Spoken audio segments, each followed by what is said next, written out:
The injury gods giveth, and they take away. Welcome to the PHLY Sixers pregame show, live from the Xfinity studio, along with Rich. I'm Devon Bree producing. Great to have the president of basketball operations here. All of you in the chat, we are presented by Bet365. Download the Bet365 app. Use the code PHLY365 when you sign up, whatever the moment. It's never ordinary at Bet365. We'll talk about Jared McCain a little bit later and his stint with the Delaware Bluecoats over the weekend. We have to talk about the backup 5 minutes because, as I said, giveth and taken away.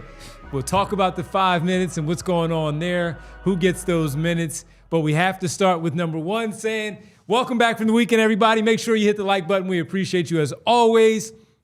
Get those likes up as we start things off. A busy 4-game work week for the Philadelphia 76ers. And it starts with former Sixer James Harden and the Los Angeles Clippers tonight. So we have you covered both on pre and post. We'll have our pregame picks a little bit later, but please hit that like button. We really appreciate it as always. Rich, hope you had a good weekend, man. I did, man. Good. Now we got some reinforcements for the Sixers, but you get that with the other people missing. Let's start with the big news. Paul George now listed as probable tonight against his former team, the Los Angeles Clippers. Our long-awaited nightmare is over. He is back. It appears he's going to be on some sort of minutes restriction, according to head coach Nick Nurse, from the pregame availability. What are your initial thoughts, Paul George coming back? And we'll get into the other part of while he comes back, everyone else is out of the lineup. Yeah, man, I wonder if the Sixers are cursed to the point where they're only allowed to have one definitive playable wing in the rotation. You know, Justin Edwards he bounces back and forth. He's been playing very well over the last few games, so I don't want to shortchange him. But of course, you get Paul George back, and of course, that's also when you lose Kelly Oubre. The idea of playing two wings in a lineup at the same time. No, that's not happening. But good to have Paul George back. I think we've talked about it over these first few weeks of the season, and that it doesn't seem like the fan base is all that jazzed about getting Paul George back. I shouldn't speak for everybody too, by the way, because I think probably a lot of our viewers in the chat as well, I think some of them are like, no, we need this guy for his on-court contributions, and there aren't enough wings, there isn't enough defense on this team. But I think the general average Philadelphia fan is not all that jazzed about getting Paul George back in the lineup. But as somebody who thinks like the best version of the Sixers clearly involves Paul George and the wing defense, the three-point shooting, just the ability to not take something off the table on really either end of the court. I'm interested to see how it looks. How you feeling? Feeling good, man. See, I agree with you on the fan base because they're so scarred from last season and what Paul George did not do. Part of it, of course, is because of the injury. Let's be fair in that point, because that injury is hard to come back from. You never really got his legs underneath him, and it didn't look right. I expect him, depending on the time that he's out there on the floor this year, to be better than he was last year. I don't know how much better, but better than he was a season ago. So with that, I do look at it, and I say I am very curious to see how this goes tonight, because with no Kelly Oubre and no Joel, immediately you have Edgecombe and Maxey to take a lot off of the plate of course, those guys. But I want to see how involved he is. I want to see what it looks like. This is a different version of the Sixers team than we saw a season ago. No Embiid, no Kelly Oubre, Jared McCain, of course, we'll talk about him a little bit later, but there was no Dominic Barlow. There was no VJ Edgecombe as well.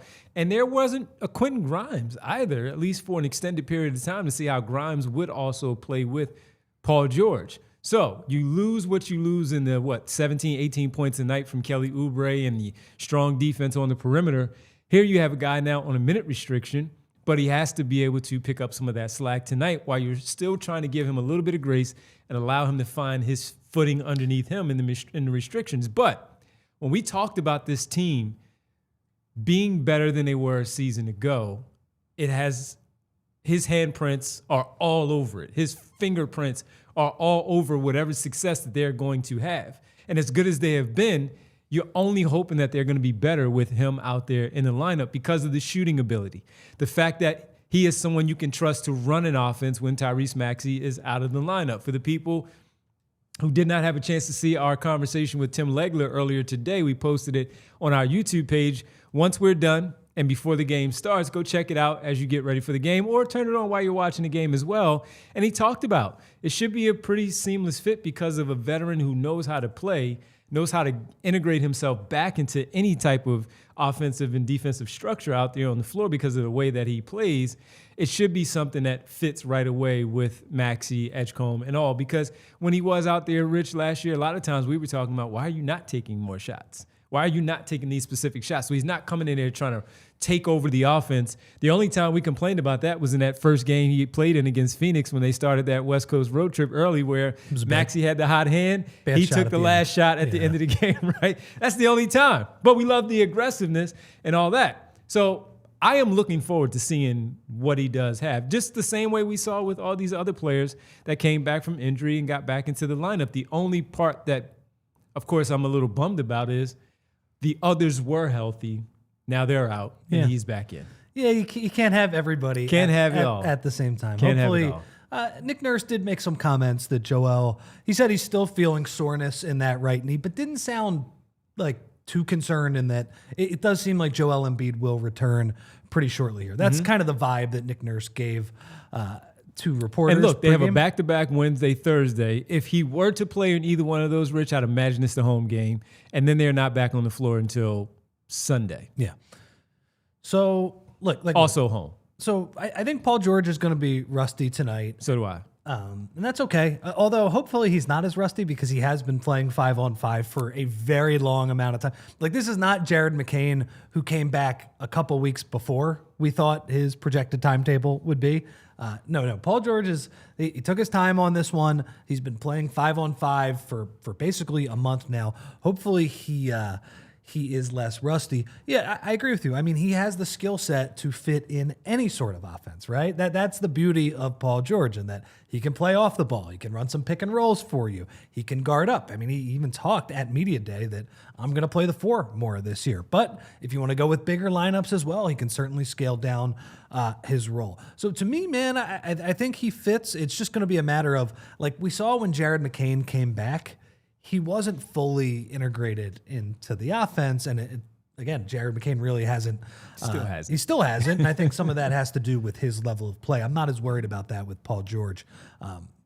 So it's a matter of time. I mean, so you guys talked about the disappointing loss to Detroit the other night. I was not jealous of you guys having to do a podcast after that one. So I am a little concerned, and this is not a Paul George thing, but I think he will factor into how the Sixers fix this, is that their half-court offense has sort of taken a nosedive in the past week. And the 2 games against Detroit in particular, that was their 2 worst half-court offensive games of the season so far. Number one, I'd say give Detroit some credit, right? They're big, they switch, a lot of physical defenders on the perimeter, even in their hobbled state the other night. They still had a lot of good defensive players. I know they didn't have Cade Cunningham and Jalen Duren, and that is a game that the Sixers should have won. I'm not disagreeing with that, but they still have pretty good defensive players and a nice defensive infrastructure. But remember, man, the first couple weeks of the season, I was glowing about how good the half-court offense was. The ball was pinging around the perimeter. Tyrese Maxey was facing scrambled defenses. People were rotating. The ball was moving. They were running off-ball screens for Quentin Grimes. VJ was cooking as well. That was giving them a secondary ball handler. They didn't do any of that stuff on Friday night against Detroit. What do you attribute that to? A little bit of their switching defense and a little bit of laziness from the Sixers. And not laziness in that the Sixers weren't trying hard, but they need to be more focused. And for them, like, they need to set a priority that, hey, we're going to move the ball. We're going to actually run set plays instead of just play sort of more freelance style basketball. And we're going to make it a point to be one of the teams that passes the most in the league. In the first couple weeks, I think they were like 3rd or 4th in passes per game. And Nick Nurse said, he's like, that's part of the reason our guards are cooking, right? The ball is moving and the defense really can't keep up with it. The other night, a lot of Tyrese Maxey going one-on-one late in the shot clock. tough shots. And I'm not even mad at Tyrese Maxey for having a rather inefficient night by his standards, 31 shots to get his 31 points. But I think it's symptomatic of the offense. If you're making Maxey sort of play hero ball at the end, it means that you didn't execute for the first 15 to 16 seconds of your offense. So Paul George, I feel like he should be able to fit in. Good passer, good shooter, should be able to fit in. But they need to get back to that identity that we saw in the first few weeks of the season. Also, especially against the Clippers team that is on the second night of a back-to-back, is old and is as bad as the Sixers are at transition defense, the Clippers are just as bad at transition defense. This needs to be a game where they are pushing the ball in transition and moving it once they get into the half court as well, making these guys move. They need to get back to that level of play. And I wonder a little bit, like, it is a little scary integrating Paul George back into the lineup because that can just be awkward, right? It's not even malicious on Paul George's part where he's like, I'm the guy that needs to get all these shots. I got this, guys, all this. It just, you haven't really played with these guys. And sometimes a number of them. Things can get stagnant. Yeah, you haven't even played with them at all, really. Well, in live action games. Yes. He's been playing with them in the gym overall. And to your point about the passes, oh, my friend, I have something for you. The Sixers earlier today, 8 hours ago, tweeted out by the numbers. The Sixers rank 4th in the NBA in passes per game. Okay, so they haven't dropped 326.9. So they haven't dropped too much. But it's noticeable when it doesn't happen. And it was something that Bree can attest to this because we were all sitting there watching, and I'm like, why does this Detroit offense look way better than the Sixers offense right now in terms of their offensive structure, the movement, opposed to a team that has a good majority of their players out there where right now Detroit has all backups in their lineup right now from the guard to the center. None of those were starters outside of Duncan Robinson. Why does their offense look so much better? Yeah. Why? So I would have attributed that mostly to... And on the second night of a back-to-back. I would attribute that mostly to Detroit's defense in that game. They switch on the perimeter. The Sixers need to be ready for this, right? Because that's not an uncommon strategy, right? The teams are going to switch 1-3, 1-4 on the perimeter, try to muck things up. There need to be counters. You need to slip screens. You need to attack matchups when they do that and get the right matchups in that regard. And they haven't done that. Look, I am not frothing mad at the Sixers struggling. I have termed this the post-expectations Sixers season. They have raised our expectations a little bit in these first few games, but hopefully this is a little bit of a learning lesson for them in that I think their two worst losses of the season have been because their offense have let them down, right? And I think that was Chicago in the fourth quarter in particular when they just got way too Joel and Maxey-centric. It was the same thing. They weren't running their full offense. They weren't using all five players. They weren't using both sides of the floor. And that was basically what we saw the entire game against Detroit the other night. And honestly, man, their best stretch against Detroit the other night was, I thought, in the third quarter, which is, by the way, hilarious. They finally give a good third quarter. 39-26, they won that quarter. They finally give and it was even better than that. They brought in Bona and Watford at the end, and those guys kind of stunk the whole game.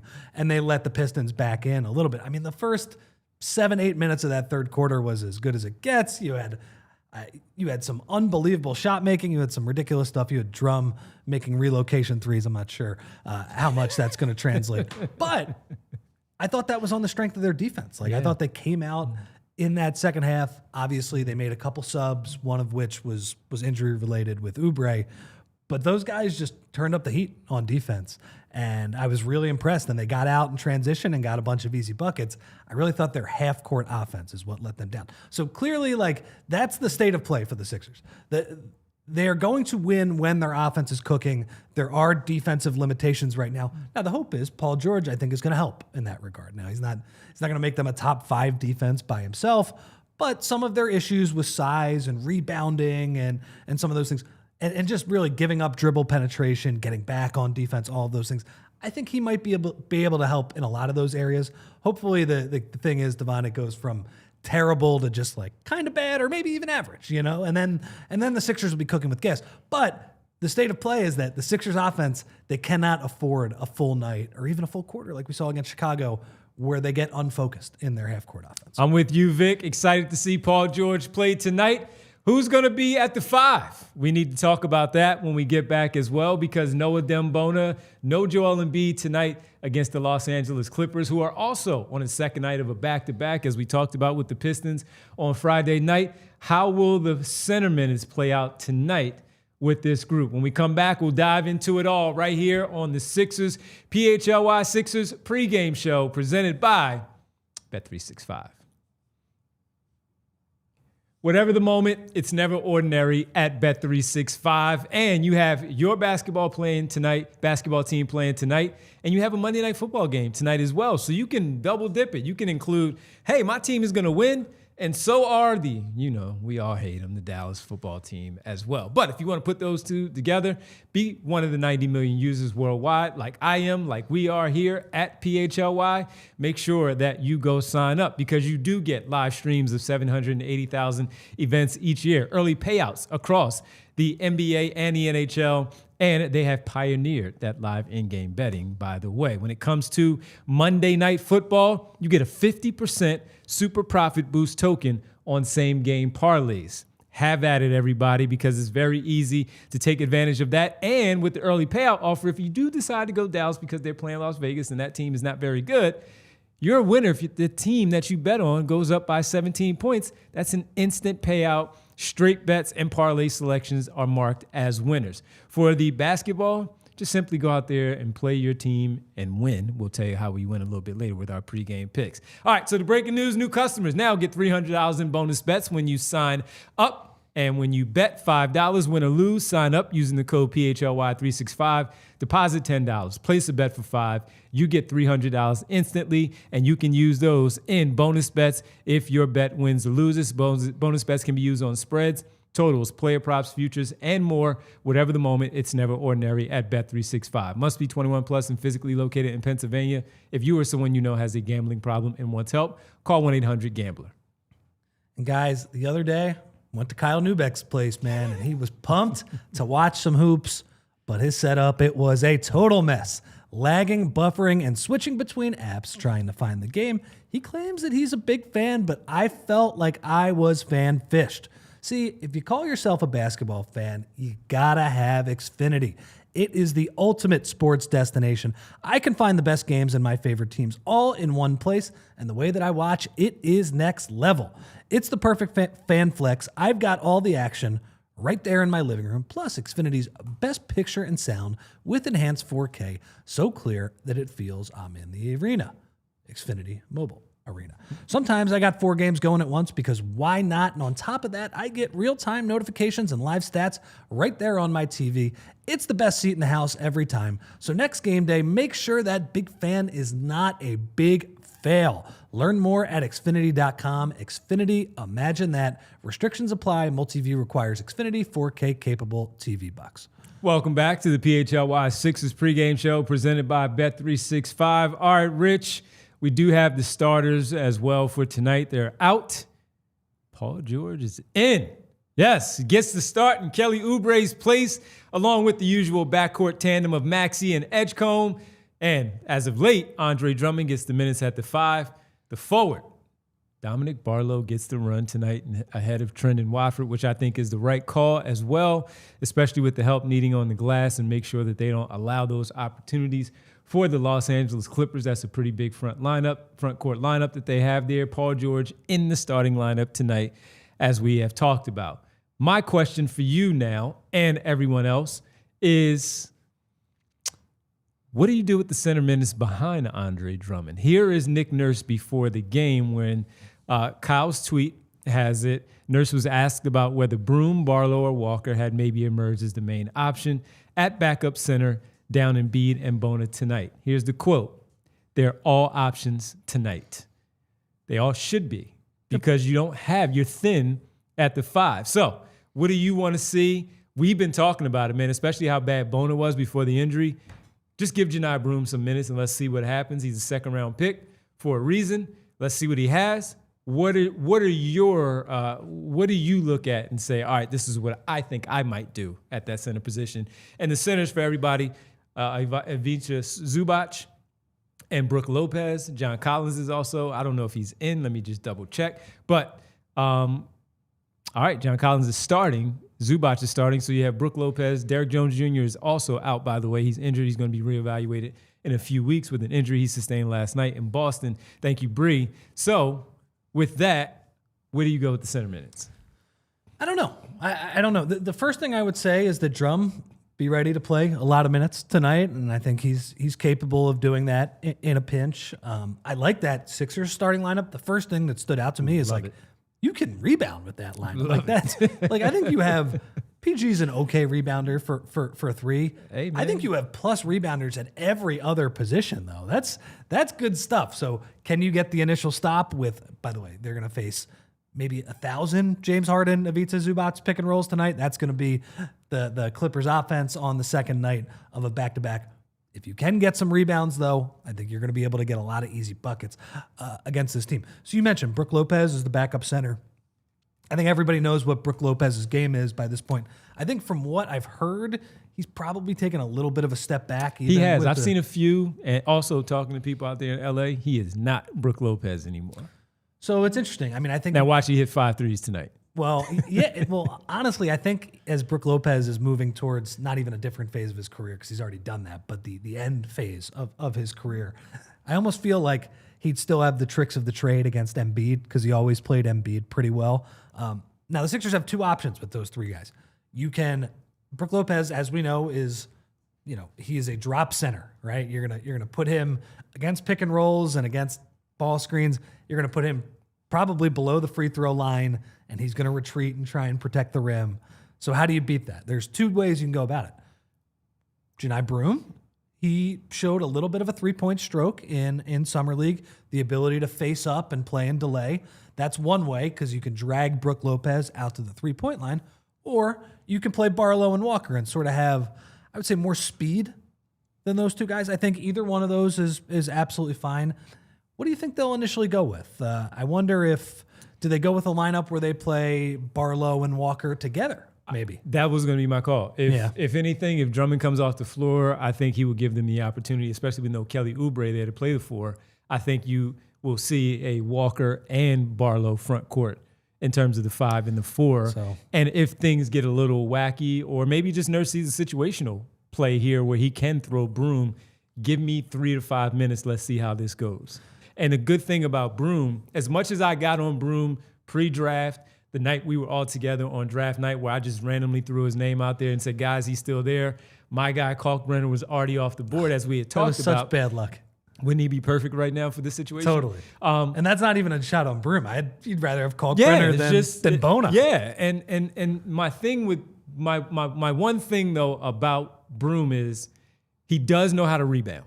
He knows how to positional rebound. He knows how to box out and put a body on somebody. And even if he doesn't secure the ball, one of his teammates should get in there and get that basketball. And we've seen Barlow do it. Yeah. We've seen Drummond do it. So that's what I would say. So I agree with you 100%. Whether you play Walker or Broome at the 5, like at the quote unquote 5, you should play that guy with Barlow, right? And you tell, especially, rim protection, we'll see. You got to rely on the perimeter players to keep some of the Clippers out of the paint.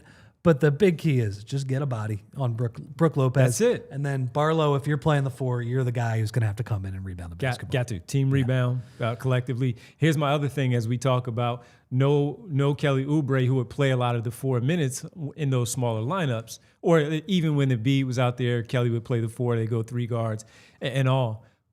You only have 2 options there tonight. You don't want to play Paul George at the 4 all that much, especially with the minutes that he's probably going to play on the restrictions. So are they your 3-4 minutes right there when it comes to Barlow, Walker, and Broome? Because I don't see Watford. I'm sorry. Watford is the other one. So I kind of take that question back because I wasn't thinking about Watford, but that's where you go with the 4 minutes right there with Watford as the other 4. I think I'd like to see Watford play more with Drum, right? Because then you're kind of matching the skill sets a little bit better. Yep. Watford Watford, not the greatest shooter in the world. He's had some pretty ugly misses in these games as well.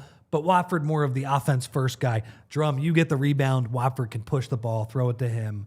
I think Watford and like Broome together, or Watford. I'm interested in that. What about Watford? It's Walker, all offense. Watford Walker, Watford Barlow. We'll see. We'll see. I mean, again, I'm a little worried about the defense in that regard, but a big part of this is going to be, can you outrun the Clippers? Because I think this is a team you can take advantage of in transition. We always talk about the easy baskets that the Sixers give up sometimes. I think it's going to be on the opposite. The shoe's going to be on the opposite foot the other night. And one other thing I would say about the Clippers, who have gotten off to a disastrous start, we should say. 8 of their last 10 they've lost. And I think a lot of people looked at that roster. They had a good season last year, but they looked at the roster and said, man, they got a lot of depth. And you looked at, Bradley Beal and Chris Paul and Brook Lopez. I think what we're seeing, and the Sixers learned this lesson last year as well, the NBA guys, it is a young man's game. And the Sixers are not 100% there because obviously they got $100 million tied up and 2 older, oft-injured guys, one of whom is coming back in tonight's game. But some of the moves that they made this offseason were to get younger and more athletic. And I think the Clippers are realizing, depth is okay, but if you're older, the game does not really fit those. It's okay. You can have a couple of those guys. And I actually think, when I watch, Harden feels like the least of their issues. It's kind of like they just don't have the depth around him. And he can win you some, but he can't win you like he used to. He can't. And he needs to have a running mate with him, and Kawhi Leonard is out. And Norm Powell is now in Miami. So what happens now? He needs a younger running mate like he had with Maxey here in Philadelphia, and also, as we talked about, Kawhi Leonard and what Norm Powell was doing last year. He doesn't have that. So, and again, they have a few guys hurt here. I will say, Zubac and Harden, it's not a free night. Like that's pick and roll you to death. Those are 2 very good players, and as we've seen, Harden shorthanded, he can't for 82 games put up those MVP video game type of numbers. He just doesn't have the burst. I'm sure he's gonna, be careful, everybody on defense for the Sixers. He's gonna be using that basketball as a weapon tonight, trying to swing his arms and get fouls and all that stuff. But he's obviously capable of going off, and with Harden, obviously it's a matter of if that step back 3 is going to go in. Yeah, and Chris Dunn is going to dog whoever is out there as well defensively. I'd imagine they'll try to get Harden on Maxey or Edgecombe. Obviously, Maxey is the one you want because Edgecombe hasn't been as aggressive as you would like, and James Harden is a smart. While he may not be a great defender, he is a smart, strong defender, and he can bump him off his spots. Jared McCain also back tonight after his 2 games in Delaware. And while I want to be able to talk about that a little more, maybe now with time restriction here for us, maybe we'll just talk about that a little bit more after we see what he does here tonight and bring it back to what he did this weekend. So let's now get to our pregame pick segment, brought to you by Bet365, which is never ordinary. Whatever the moment, it's never ordinary at Bet365. Got it right again on Friday. What are we at? 12 games now? 12 games, I think. Maybe, what am I? 8 for 12. 8 of the 12 games got them. Bree's got to get back on the winning streak here. So let's look at the pregame picks, brought to us by Bet365, plus 220 for Bree, going with Zubac and Drummond. Double doubles with the yes. You like that? I like that. I like that. I like that. Look at mine. Plus 310.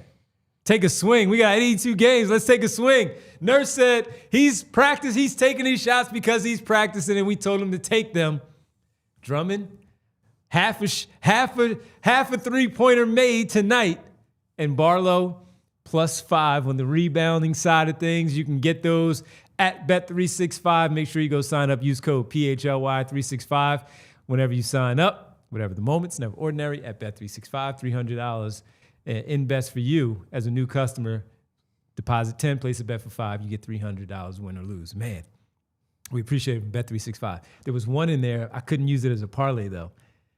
It was Drummond. It was field goal, 3-point attempts taken.